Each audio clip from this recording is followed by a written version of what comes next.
One game publisher who's come under a lot of pressure lately for their loot box practices is Valve. It was just last month on June 19th, 2018 that Valve had to disable Steam trading and the Steam marketplace for both Counter-Strike Global Offensive and Dota 2 in Netherlands to comply with Dutch gambling regulations while they came up with a solution.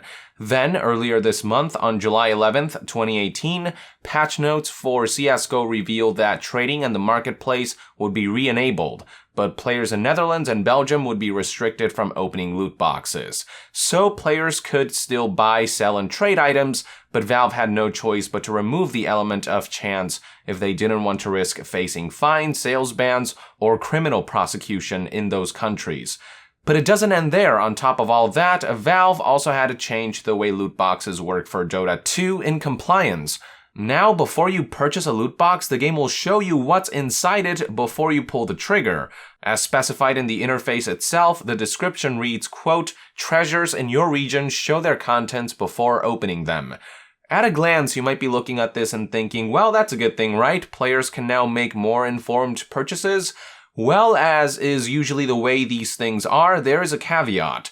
The problem with this new system lies in the fact that Valve made it so that the loot inside Dota 2's treasures are tied to players' accounts, not to individual boxes. It's not that each box comes with different items you can glean at before you make a purchase, it's that you'll know exactly what you'll get next time you open any box. The only way to know what item you'll get after that is to spend money and get the currently predefined item so that the next account-wide reward can be randomly defined. Even if you take your current loot box and sell it or trade it, even if you reset your game, because the next item you'll randomly earn is tied to your account, there is no way to circumvent the fact that you're stuck with getting a listed item until you spend money. So if it's something you didn't want, well, you can't skip it. You have to buy it in hopes that the next randomized item will be one that you want.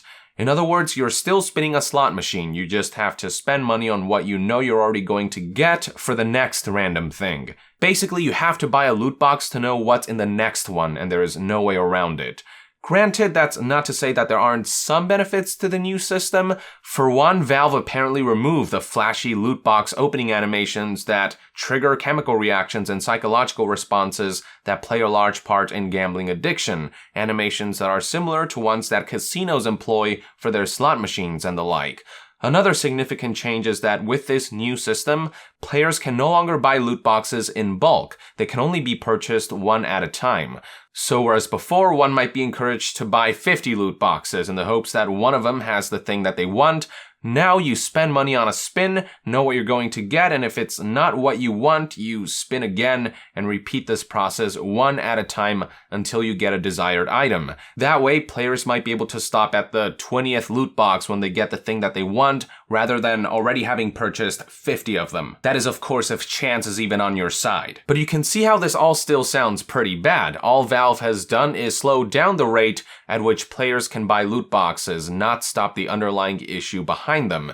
You still have to spend money to find out what the next random item is. You still have to pull the lever on the slot machine, and nothing's changed about the odds of obtaining items of varying rarity. So there is still the avenue for buyers to compulsively spend a boatload of money on what's still glorified gambling.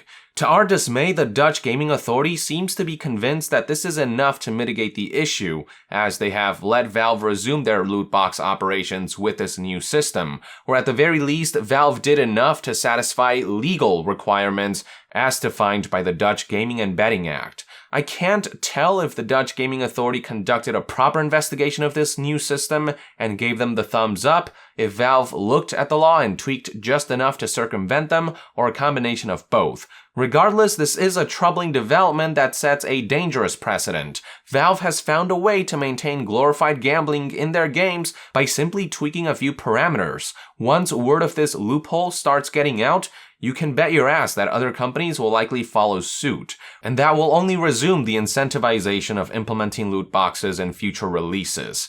At the end of the day, that's all greedy publishers have to do to remain unregulated. Make sure loot boxes don't fit the legal definition of gambling. Make sure they stay ahead of laws that are struggling to catch up to the rapidly evolving and ever morphing monetization systems in gaming. And as you can see here, it doesn't take much for gaming companies to sidestep regulations. All they have to do is flip a few switches and tweak a few parameters, contrary to the long, painstaking process of drafting and passing legislations. I really hope that Valve's minor adjustments isn't all it takes for countries like Netherlands and Belgium to stop scrutinizing these systems. I hope they'll look into it a little further, come to understand that Valve hasn't changed the harmful nature of its monetization system all that much, and continue to reprimand those who intend to continue exploiting and manipulating players for financial gain. If it has more to do with the legal definition of gambling, I hope they'll at least acknowledge that Valve's new system is still an issue and will strive towards either tweaking existing laws or passing new ones to oversee an unregulated industry that has gotten away with this bullshit for far too long. Ultimately, it doesn't matter whether you call loot boxes gambling or not. The point is that they are an issue, that they are harmful to the integrity of their products and to the consumers they represent, that they are rampant, that there is no system in place currently to keep them in check, and that something has to be done about them. Now, it is worth noting that the gaming industry has significantly retreated from loot boxes on their own since the Battlefront 2 controversy. We are seeing EA games like Battlefront 2, Battlefield 5, and Anthem forgo them outright. Games like Shadow of War retroactively getting rid of microtransactions altogether, and most recently, Forza Motorsport 7 removing its loot boxes as well. So what's perhaps even more important than laws getting passed is that we maintain the stigmatization of loot boxes. So long as companies continue to fear the public repercussions of implementing them, namely backlash from the gaming community and a PR nightmare, we might just be able to keep them in check. But be aware that every greedy company is thinking of ways to do monetization more underhandedly down the line. I guarantee you that what we're seeing now is a tactical retreat until they're ready for their next scheme, not a change of heart. Which is why, as long as the gaming industry insists on remaining complacent with their irresponsibilities, laws, legislations, and regulations might be the only solution for a more permanently secure future without insidious loot boxes. It is going to be tough pinning down these slippery fuckers though, as Valve has proven. But as long as the gaming community remains outspoken about these issues, as long as noise continues to be made, I believe progress can be maintained. I just hope that countries around the world won't be so daft as to be fooled by Valve's ploy and continue to apply pressure on predatory anti-consumer practices. These are all just one man's thoughts and opinions anyway. I'd love to hear what your perspective is on all of this in the comments below. With that, I would like to end this news update. Thank you for tuning in. If you enjoy my content and would like to support this channel directly, consider donating on Patreon. And to be further updated on all things gaming news, reviews, and discussions, stay tuned right here on Young Yeah. I'll see you guys next time. Young out.